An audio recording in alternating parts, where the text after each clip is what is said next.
Barnett and Lister, that's a tough one. Both, catch wrestling versus straight jiu-jitsu. Obviously Josh has advantage taking him down and has the weight advantage. But, Lister's won the absolute before. I don't see any reason the weight should be a problem for him. I'm going to call that one 20 minutes, right? I'm going to call that one a 20-minute draw because I don't think either one of them are going to submit each other. Good matchup. Josh Barnett, definitely the bigger man, but Dean Lister, very slick.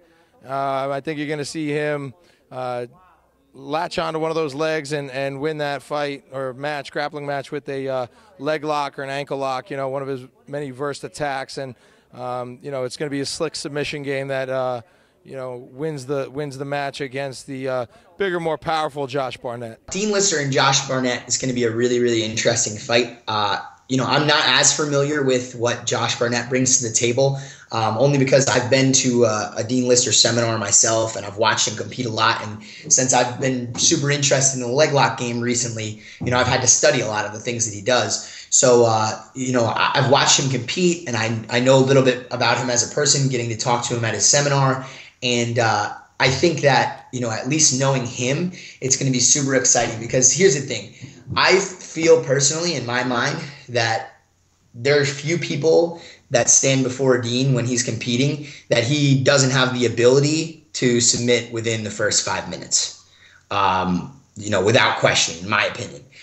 Just seeing him train, seeing him compete and all that stuff. But that's not Dean. Like, Dean's not going to go out there, and I don't think, just based on what I've seen, he's not going to go out there and, try and leg lock the guy in the first 2 minutes. I think what's going to happen is he's going to let Josh play a little bit. Like, I think he wants to see what his opponent has to offer.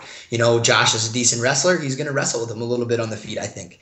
I don't think he's just going to be like, all right, well, I know the best way for me to win. I'm just going to stick to that, and that's what I'm going to go for. Like, talking to the guy and stuff like that, like, he's just a real, amazing competitor, and I think he wants to challenge himself. So my guess is what's going to happen is going to be a real exciting match. It's going to go, pretty close to down to the end of that 20 minutes, and I think it'll end with Dean getting a leg lock, and if it doesn't, it's going to be a draw. Galvao and Sonnen's going to, it's total opposite. Sonnen,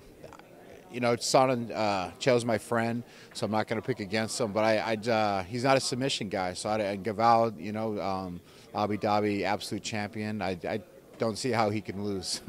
So not against a wrestler. So I'm going to pick Galvao on that one. Andre Galvao versus Chael Sonnen.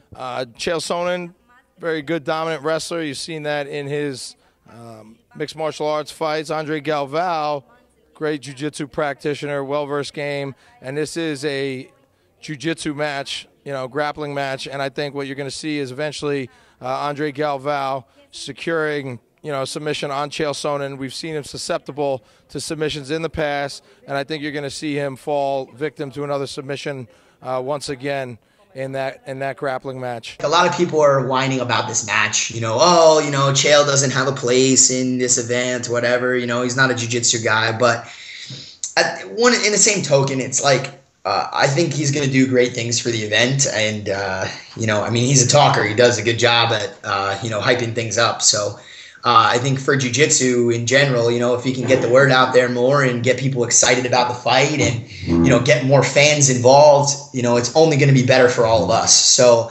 I'm still excited about it. And also, I don't know if maybe people think it's going to be like a clean sweep by Andre, but Andre's had some tough matches with wrestlers in the past. Like, what was I going to say? Chris Weidman fought him in ADCC, and that was a really, really tough match. And I think, with a little bit more just like the kind of stuff I was talking about with playing towards the rules, Weidman would have beat him in that match. So, I think Chael I don't know if I feel like Chael has the ability to beat him, but I definitely, in that 20-minute submission only anyway, but I do feel like he has the ability to go to the distance and, at least control him from different positions and stop the submission.